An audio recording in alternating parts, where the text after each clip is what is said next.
이 땅에 있는 눈에 보이는 지역교회, 우리 예배당 건물로서 지어놓고 우리 함께 모이는, 신학적인 용어로 얘기하면 가시적인 교회, 그리고 우리가 흔히 얘기하는 그냥 지역교회, 로컬처치, 상록교회라고 부르죠. 이런 교회는 부름받은 성도들, 저와 여러분들의 헌신과 기도로 세워지는 곳입니다. 우리들이 예배하는 이 교회가 지금의 모습을 갖추기까지 여러분들의 눈물 어린 기도와 헌신이 있었습니다. 그리고 지금도 계속해서 함께 기도하며 예배하는 공동체로서 우리 이 지역교회를 세워가고 있습니다. 보다 많은 분들이 참여하고 또 헌신하며 함께 일하면서 우리 기도하는 교회로 세워져 갈 모습을 기대합니다. 교회의 주인은 하나님이심이 분명합니다. 그러나 우리 지역교회에서 성도들의 역할이 매우 중요합니다. 여러분들이 함께 내가 기도하는 교회, 내가 예배하는 교회, 우리 주인의식을 갖고 우리 함께 신앙 공동체를 만들어가는 것이 중요한 것이죠. 자, 오늘은 야고보서를 통해 우리 그 신앙 공동체를 어떻게 만들어가야 할 것인지를 살펴보고자 합니다.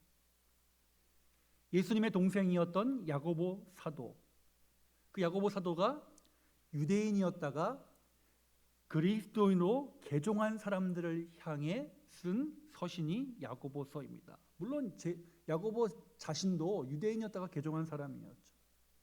그렇기 때문에 그 유대 공동체의 문제를 누구보다 잘 알고 있었던 사람입니다.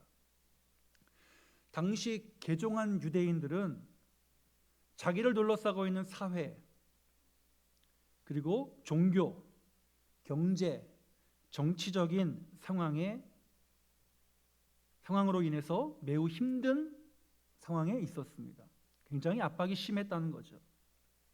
이런 상황에서 예수 믿는다는 것, 뭔가 그 사회에 내가 보여주는 것이 있어야만 살 수 있는 그런 상황이었습니다.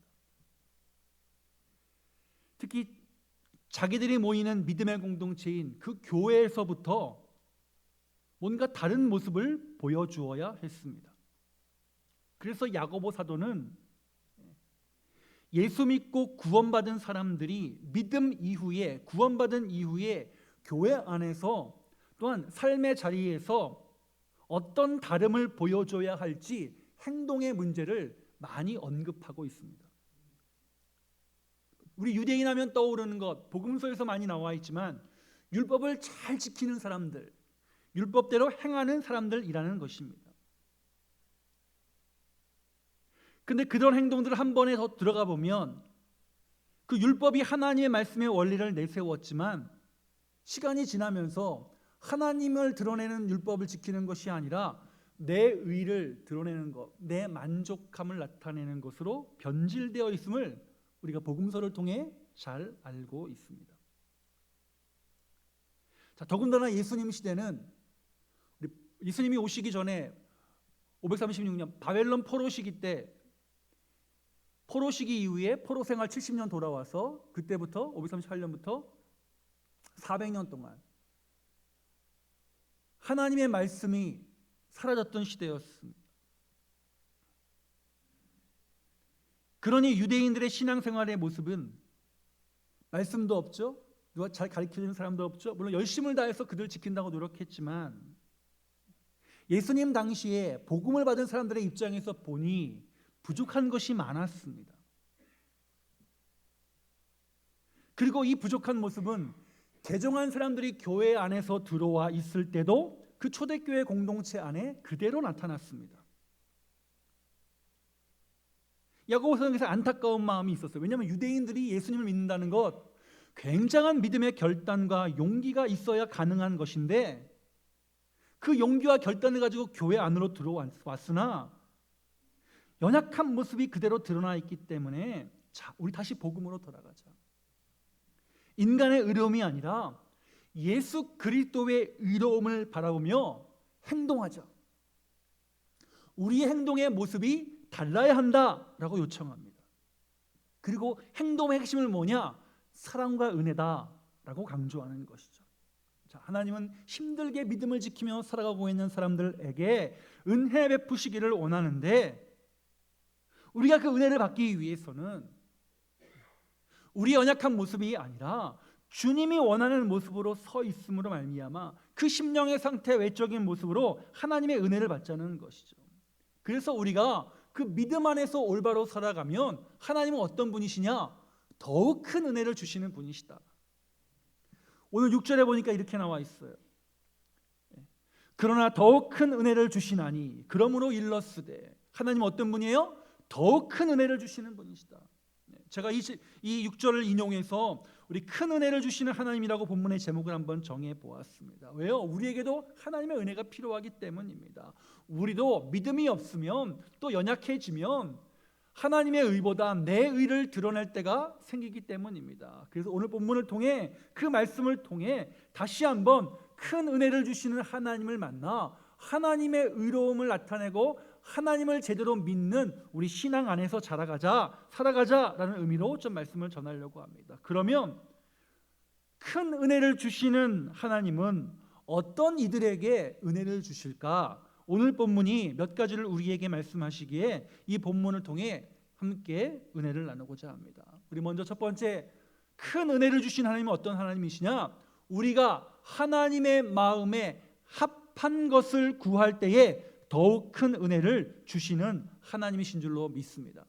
바르게 구하자는 거예요. 바르게.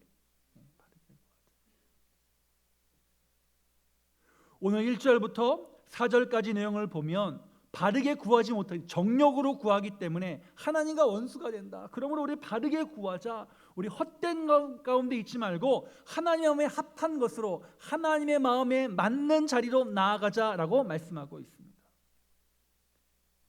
아까 설교 서두에 말씀드렸다시피 초대교회에 교회 안으로 들어온 유대인들 가운데 문제가 있었다라고 말씀을 드렸습니다. 그 문제 가운데 첫 번째는 뭐냐? 말에 관한 것이었습니다. 입술. 받은 은혜를 말 때문에 놓치는 경우가 있었습니다. 저는 지혜가 있습니다. 총명합니다. 하나님의 지혜를 받았습니다. 겉으로 드러나는 말에는 그렇게 자랑하고 있는데 실질적으로 삶을 보니까 정말 지혜가 있을까? 총명이 있나? 의심할 수밖에 없는 모습을 보이는 경우들이 있었습니다. 왜냐? 우리 야고보서 4장을 읽었지만 그 앞에 보면 그 내용의 구체적인 내용들이 나와 있습니다. 어떤 삶을 살았는지 구체적인 내용이 나와 있습니다. 8절부터 보겠습니다. 3장 8절입니다. 3장 8절에 혀는 벌써 말에 문제가 있다는 거예요. 길들이는 사람이 없나니 쉬지 아니하는 악이요 죽이는 독이 가득한 것이라. 이것으로 우리가 주 아버지를 찬송하고. 자, 교회 안에 들어온 개종한 유대인들이 한 입술로는 하나님을 찬양해요. 그런데 그 다음에 또 뭐라고 말씀하세요? 또 그 입술로 하나님의 형상대로 지음받은 사람들을 뭐 했습니까?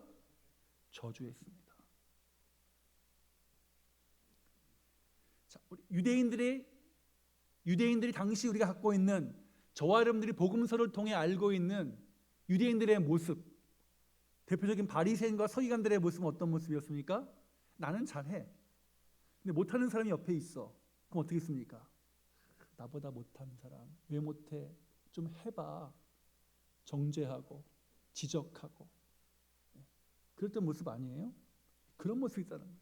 길거리에서는 손을 들고 기도 시간 되면 3시, 6시, 9시에 기도하는데 남 못하는 거 보면 뭐예요? 한쪽으로 한 입술로는 하나님을 찬양하고 한 입술로는 뭐예요?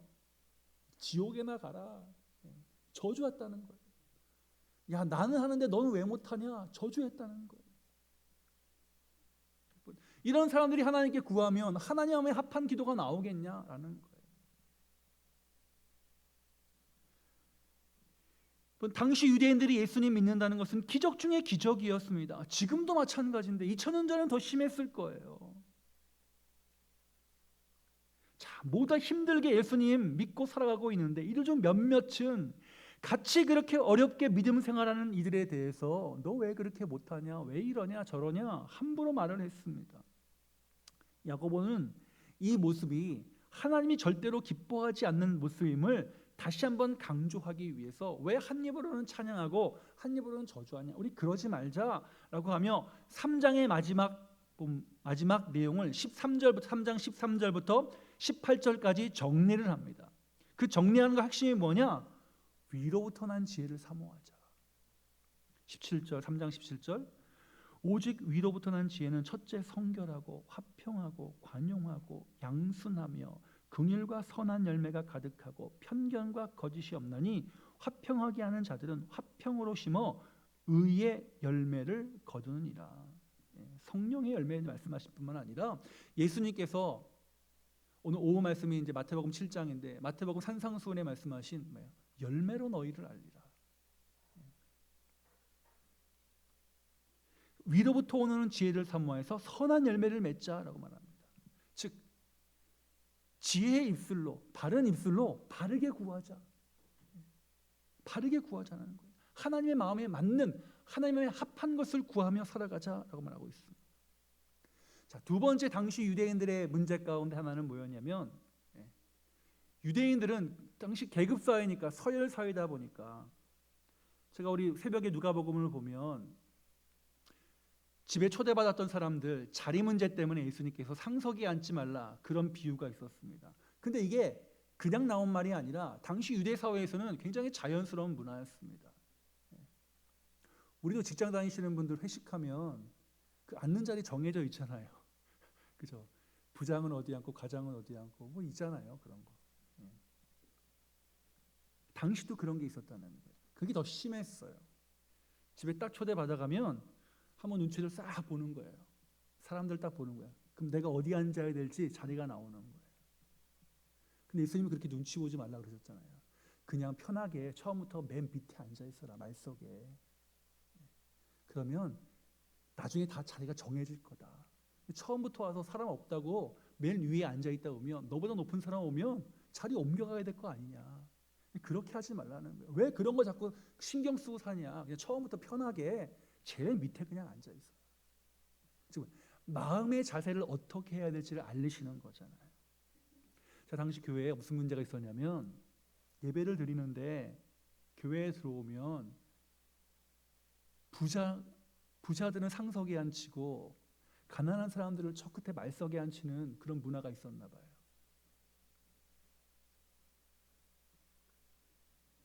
그러니까 교회 안에 신분과 가진 사람들의 유무에 따라서 차별이 존재했다는 거예요. 예수님께서 말씀하시기에 그렇게 하지 말라 했는데, 계급사회에 살고 있던 유대인들의 풍습을 그대로 교회에 갖고 들어왔어요. 아마 야고보 사도도 목양을 하면서 복음을 증거하면서 교회 안에 이런 모습이 자꾸 문제가 있었고, 이런 모습 때문에 갈등이 일어나는 것들을 많이 봤던 것 같습니다. 또 예수님께서 생전에 하신 말씀이 있었는데 그거 말씀을 듣고도 변하지 않고 계속해서 그것을 유지하는 모습에 대해서 야고보 사도가 우리 좀 끊어야 되겠다라는 생각이 있었던 것 같습니다. 그래서 2절과 그러니까 야고보 2장과 3장의 핵심 내용이 뭐냐? 바로 이 문제예요. 말에 관한 문제랑 자리에 관한 문제예요. 그렇게 하지 말라는 거예요. 신앙 공동체인 교회 안에서 어떻게 해야 될 것인가? 태도의 문제, 자세의 문제. 제가 이것을 왜 바르게 구하는 것과 하나님의 마음에 합한 것과 연결시키냐? 그 마음의 자세라는 거예요. 그런 마음으로 나와서 신앙생활하고 기도하고 예배하며 하나님 기뻐하시겠느냐는 거예요. 그 성경은 뭐라고 말하냐? 너희가 지혜 있다고는 하나 실상은 지혜 없는 자들처럼 행하는 자들이다. 근데 왜 그렇게 행하느냐? 그것이 4장 1절부터 나오는 거예요. 너희 중에 그런 말다툼과 자리다툼이 어디서부터 나오느냐? 정욕으로부터 나오는 것이다. 그 정욕은 뭐냐? 욕심내는 것인데, 왜 그런 정욕들이 싸움을 연결되느냐? 내가 욕심을 내도 얻지 못하기 때문이다. 심지어 어떻게까지? 살인하기까지, 시기하기까지 해도 그것을 얻지 못하기 때문에 계속 내 마음에 결핍이 있고 내 마음에 부족이 있기 때문에 계속 정욕 때문에 구부하고 말 때문에 싸우고 자리 때문에 싸운다는 거예요. 한 계단 올라가면 더 가고 싶고 더 가고 싶고 더 가고 싶고 그래서 남들 끌어내야 내가 거기 가니까 계속해서 그런 것들이 반복된다는 거예요.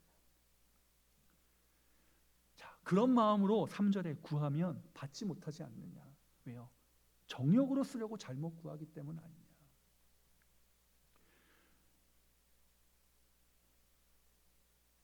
욕심으로 자기의 것을 얻으려고 하는데 얻지 못하는 인간적인 미련, 그렇기 때문에 싸움이 나는 것이 아니냐.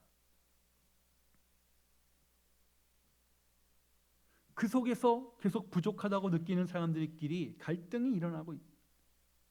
근데 교회는 어떤 곳이냐? 예수님께서 우리 그런 갈등들을 해결하기 위해서 십자가에 돌아가신 분 아니냐. 유대 사회의 최고 절정의 갈등 안에서 죽음을 택하신 분이 예수님이시다. 그런데 예수님이 다 잃어버리셨느냐? 다시 생명을 얻지 않으셨느냐? 하나님이 그를 다시 살리지 않으셨느냐? 신앙은, 믿음의 길은 정욕으로 구하는 것이 아니라 하나님의 마음에 합한 것을 구하는 것이다. 그것이 비록 지금은 연약해 보일 수 있고 사람들의 웃음거리가 될 수 있지만 하나님은 그것을 그냥 지나치지 아니하시고 모든 사람들의 때에 회복시키시는 분이라고 야고보 사도가 그렇게 말합니다. 그러니까 우리 다시 행동을 변화시키자. 구원받은 사람, 구원은 예수님 믿음으로부터 오는 것이고 그 믿었다면, 구원받았다면 이제 그런 우리의 삶을, 우리의 모습을 바꿔보자라고 얘기하는. 그 첫 번째가 뭐냐? 우리의 말과 우리의 행동의 생각을 좀 바꾸자.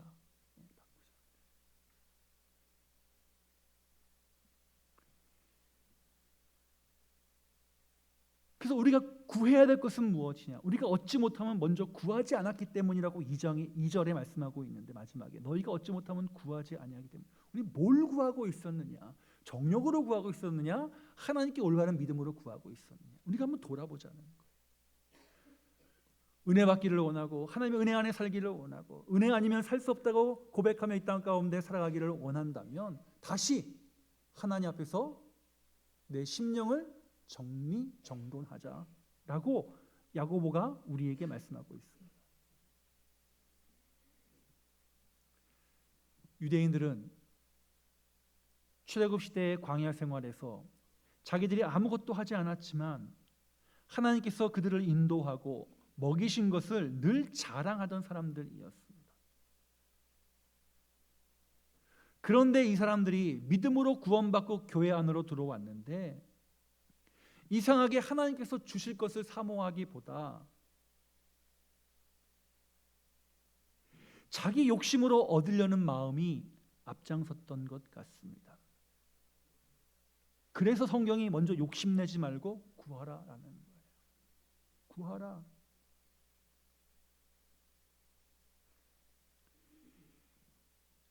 구하되 바르게 구하라. 정욕으로 구하지 마라. 하나님의 마음에 합한 것을 찾고 구하라라고 말씀하고 있습니다. 우리가 하나님의 마음에 맞게 바르게 구하면 하나님은 어떤 분이에요? 큰 은혜를 주시는 분, 후히 주시는 분이라고 성경이 우리에게 말씀하고 있습니다. 그러므로 이 자리에 있는 저와 여러분들, 하나님 항상 우리에게 주실 것을 준비하고 계시므로 우리의 심령을 하나님께 맞춰서 제대로 정리정돈해서 이번 한 주간 다시 한번 하나님 나에게 큰 은혜를 주실 것을 사모하고 기대합니다. 그러기 위해서 내 심령이 먼저 정욕 가운데 붙잡히지 않게 하시고 부족한 가운데 붙잡히지 않게 하여 주옵시고 나를 채우시는 하나님의 은혜를 기대하고 사모합니다. 주님, 내가 주 앞에 나아가오니 내 마음을 하나님의 마음과 합하게 하여 주셔서 하나님 그 심령 가운데 기도의 제목을 채워주시고 내 삶을 채워주시고 내 삶을 인도해달라고 함께 구하면서 내가 구하는 자리에서 먼저 후히 주시는 큰 은혜를 주시는 하나님을 만나실 수 있기를 주의 이름으로 축원합니다. 두 번째 하나님은 어떤 분이냐? 겸손한 자에게 은혜를 주시는 분이십니다. 오늘 우리 뒷부분에 나와 있죠. 주제가 뭐냐? 겸손하자. 겸손하자는 주제가 있습니다. 나의 나됨이 하나님의 은혜임을 알고 그 은혜가 내 삶을 압도하는 상태. 그래서 나를 부르시고 나를 세워주신 하나님을 자랑하는 것이 겸손입니다. 자, 당시 유대인들은 자기의 신앙 좋음을 자랑했습니다. 그것이 축복인 그 문화 자체가 그랬어요. 받은 축복을 자랑하는 것, 그게 신앙 좋은 건 줄 알았어요. 그 좋은 면이죠. 그러면 그런데 그게 뭐예요? 그 남과 비교하게 되는 것까지 나가니까 결국 시간이 지나면서 안 좋은 방향으로 나가게 된 것이죠. 그래서 야고보가 다시 유대인들을 향해서 우리 옛날 모습 가운데 교회 안에 들어오기 전의 모습 말고 우리 좀 바꿔보자. 그래서 6절에 이렇게 말합니다. 그러나 더욱 큰 은혜를 주시나니 그러므로 일러스되 하나님이 교만한 자를 물리치시고 겸손한 자에게 은혜를 주신다 하였느니라. 여러분 그 6절에 하나님의 기억 있죠? 성경책 기억 밑에 한번 보세요. 뭐라고 나왔습니까? 잠언 3장 34절이라고 나와 있습니다. 구약 성경을 인용해서 겸손한 자에게 은혜를 주신다라고 말하고 있습니다. 자, 여기서 교만하다는 뜻은 뭐냐? 속으로 비교하며 남을 비웃거나 업신여기는 마음의 상태를 교만이다라고 표현합니다. 야고보가 2장과 3장에서 야고보서 2장과 3장에서 강조한 차별과 말에 대한 조심에 한 단어로 압축하면 뭐예요? 교만이라는 거예요. 그래서 개종한 유대인들을 향해서 교회 안에서 어떻게 처신해야 할지를 알려줍니다. 겸손하자. 겸손은 내가 부족하다는 것을 인정하는 것입니다. 거기서만이 아니라 부족하기 때문에 하나님을 기대는 내 심령의 상태입니다. 하나님을 의존하는 마음의 상태입니다. 자기의 부족함을 인정하며 통회하는 심령에게 하나님 당연히 은혜 베푸실 것입니다. 그러면서 오늘 본문은 몇 가지 우리가 어떻게 겸손해야 할지를 말하고 있습니다. 첫 번째는 세상과 벗하지 말라고 우리에게 말씀하고 있습니다. 4절 중반에 누구든지 세상과 벗이 되고자 하는 자는 스스로 하나님과 원수가 되는 것이다 라고 말씀하고 있습니다. 세상과 벗한다는 것은 다른 게 아니라 하나님의 가르침보다 세상의 가르침을 더 우선으로 둔다는 거예요. 구약 성경의 용어로 말하면 뭡니까? 우상이라는 거예요. 우선순위가 뒤바뀌면 우리가 겸손해질 수 없는 거죠. 그렇기 때문에 세상과 벗하는 것은 세상의 가르침을 하나님의 말씀보다 우선으로 두는 것은 당연히 하나님과 원수가 되는 것이죠. 어떻게 교회에 들어온 사람들이 하나님을 대적하고 원수가 될 수 있습니까? 근데 바울 서신에 봐도 그렇고 오늘 야고보서를 봐도 그렇고 너희 중에 그러한 사람이 있다. 특히 바울은 이름을 딱딱 성경의 기록에 남기잖아요. 그런 이들 중에 누가 있다. 누가 있다. 그들을 조심하라. 교회 안에 들어온 사람에게도 있다는 거예요. 그러면 이 시대에도 있을 수 있을 가능성이 높다는 거예요. 어떤 사람이 하나님의 말씀보다 세상의 생각과 세상의 가르침을 더 앞에 두는 사람이 있을 수 있다는 거예요. 그런 사람은 뭐 해야 돼요? 다시 하나님의 말씀으로 돌아가요. 예수님의 말씀으로 돌아가요. 어떤 말씀이에요? 회개하라. 회개하라는 말은 뭐예요? 돌이키라. 가던 방향에서 돌아오라.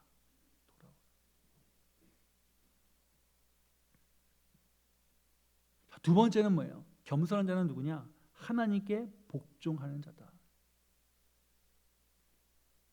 7절 그런즉 너희는 하나님께 복종할지어다. 마귀를 대적하라. 그리하면 너희를 피하리라. 여러분 복종이라는 말은 뭐냐면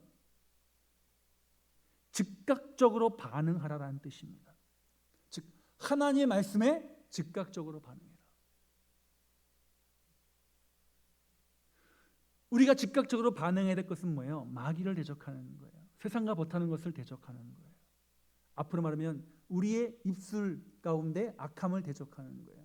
우리의 생각 가운데 차별의 마음을 대적하는 거예요. 하나님을 대적하여 스스로 높아지려는 마음을 품게 하는 악에 대해 즉각적으로 반응하는 것이 뭐예요?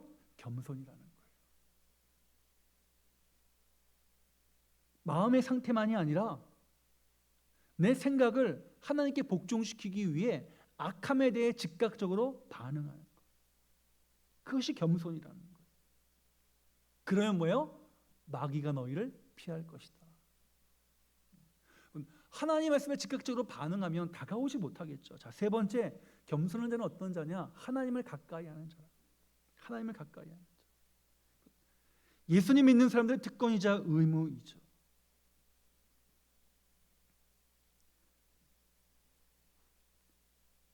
날마다 하나님과 가까이 하려는 모습을 보이면 8절에 이렇게 나와 있습니다. 하나님을 가까이 하라. 그리하면 너희를 가까이 하시리라. 죄인들아 손을 깨끗이 하라. 두 마음을 품는 자들아 마음을 성결하게 하라.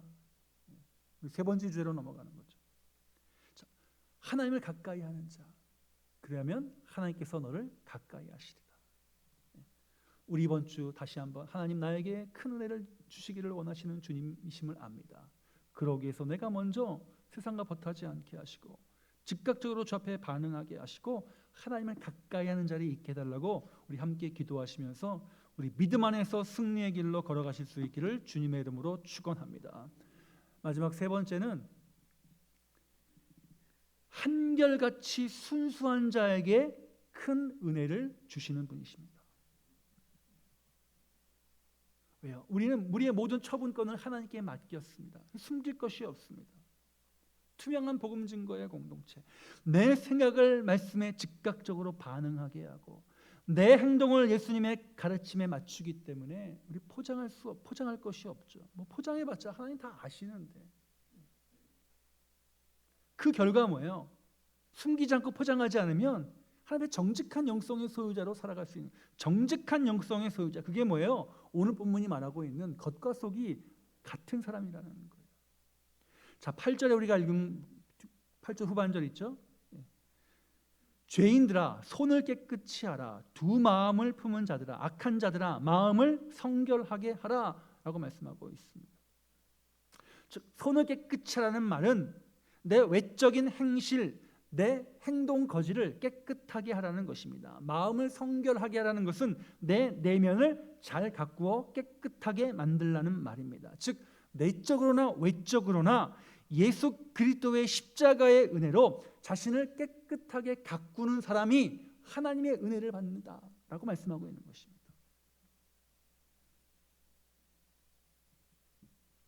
가꾼다는 측면, 제가 신앙은 하나님 편 드는 것이다. 말씀 편 듣는 것이다. 늘 강조합니다. 같이 연결되는 거예요. 갖고 가는 거예요. 우리나라는 피선교직 교회이기 때문에 빨리 복음을 증거하기 위해서 간단하게 복음을 증거해서 오직 믿음. 근데 야고보는 뭐예요? 그렇게 믿었다. 그러면 어떻게 할 것인가? 행동과 내면을 깨끗하게 가꾸어 가라. 가꾸어 가라.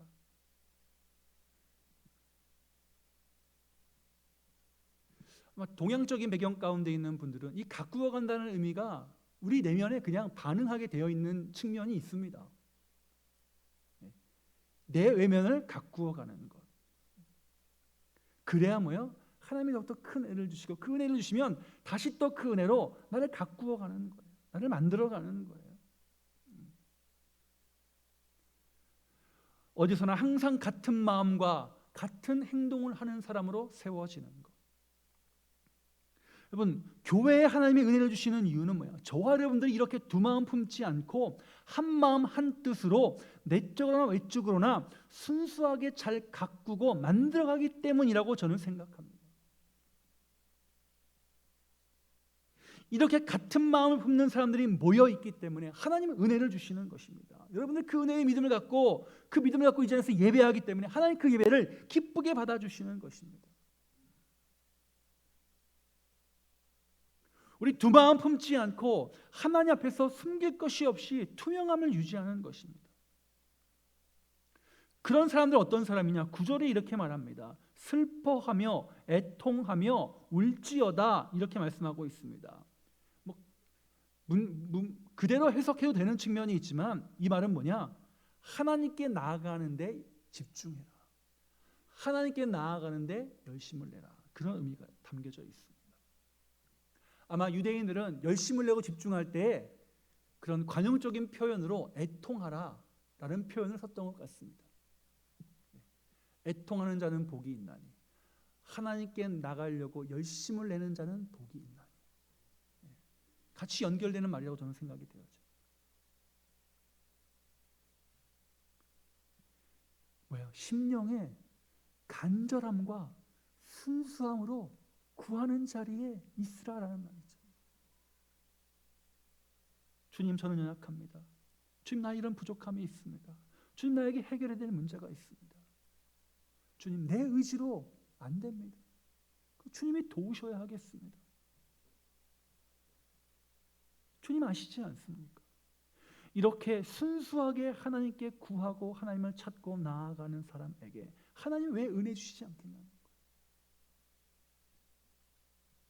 그리고 이 은혜는 나를 살게 하는 원동력이 되는 것입니다. 오직 은혜만이 나를 살리는 길입니다. 우리 교회가 이런 은혜와 믿음 주심을 감사하면서 더욱 큰 은혜를 알아가고 더욱 큰 은혜를 받는 것을 기뻐하는 자리에 있어야 할 줄로 믿습니다. 말씀을 마무리합니다. 하나님 은혜 부시는 성도는 특별하거나 거창한 자리에 있는 성도가 아니에요. 오늘 말씀처럼 바르게 구하는 자리에 있는 거예요. 정욕이 아니라 부족함을 채우려고 계속해서 욕심내는 것이 아니라 끊어버리고, 하나님 아시지 않습니까? 하나님 마음에 합한 자로 서기를 원합니다. 그리고 즉각적으로 반응하는 겸손한 자에게, 그리고 겉과 속 한결같이 하나님께 구하는 자에게 은혜 주시는 것을 기억하면서 이번 한 주간 저와 여러분 다시 한번 그 하나님의 큰 은혜에 붙들리고 큰 은혜의 세례를 받으며 살아가시는 우리 축복의 한 주간이 되실 수 있기를 주님의 이름으로 축원합니다. 주님 감사합니다. 오늘 야고보 사도가 초대교회에 있었던 성도들을 향해 더욱 큰 은혜를 주시는 하나님을 바라보자고 권면하고 있습니다. 하나님, 우리에게도 큰 은혜를 주실 하나님을 기대합니다. 그러므로 이번 한 주간 살아갈 때에 다시 한번 바르게 구하게 하시고 겸손하게 하시고 한결같은 믿음으로 우리의 발걸음을 인도하시고, 또 나도 내 편에서 하나님을 가까이 하고자 열심을 내고 하나님 앞으로 한 걸음씩 나아가게 하여 주옵소서. 감사드리며 우리 구주 예수 그리스도의 이름으로 기도합니다. 아멘.